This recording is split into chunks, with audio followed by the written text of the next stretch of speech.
Ultrasounds, everything came up completely normal. I delivered him, and you're expecting within a couple minutes for him to be handed over to you after they clean him up. He wasn't.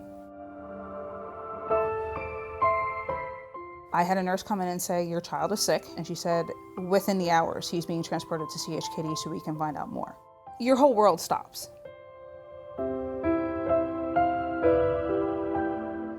The nurse came in later on, she goes, we got word from CHKD that your son has transposition of the great arteries. They called his heart Swiss cheese heart.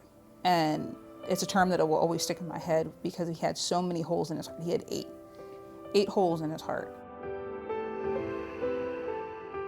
Zach is a young man who is living with what's called a congenital heart defect, CHD. His heart didn't form properly, and congenital heart defects can have a really broad range, from some that are super critical, like Zach's, that will require surgery within the first few days after they're born, all the way down to stuff that is really, really small, small holes in the heart that people may not even know that they have.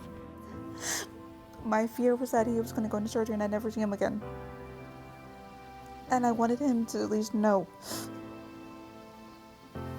as a parent, that we are here for him. He has somebody fighting for him.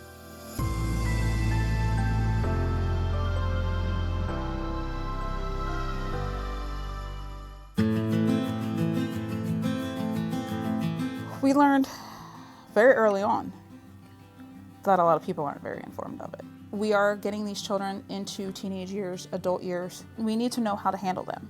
If they're in an accident, our EMTs and paramedics and all personnel need to know what to look for. One of the first things to be aware of with congenital heart defect patients is that you're going to find them everywhere. There's a lot of things that they do that are very normal, but there are a few things to understand that they are absolutely not normal, regardless of what the congenital heart defect is. It is not normal for a patient with congenital heart defect to have chest pain. That's never normal.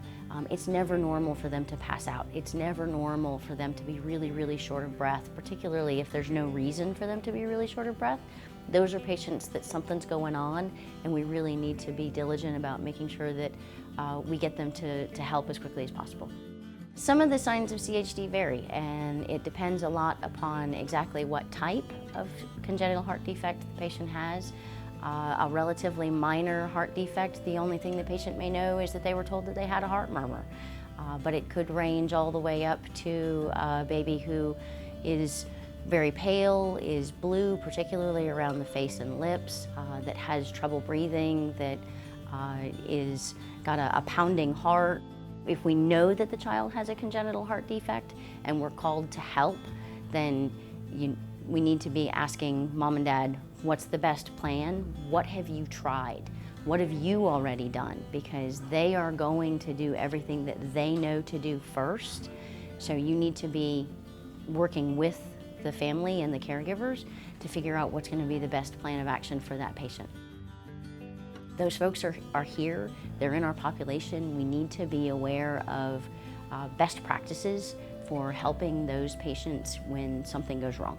My goal is to save one life, but at the same time, helping a responder, whether it be a police officer coming onto a scene, whether it be a fire personnel, whether it be a paramedic, to have someone come on scene and go, I've seen that before, I know what that is, I know what to do. So by them just helping themselves know it, is helping these guys.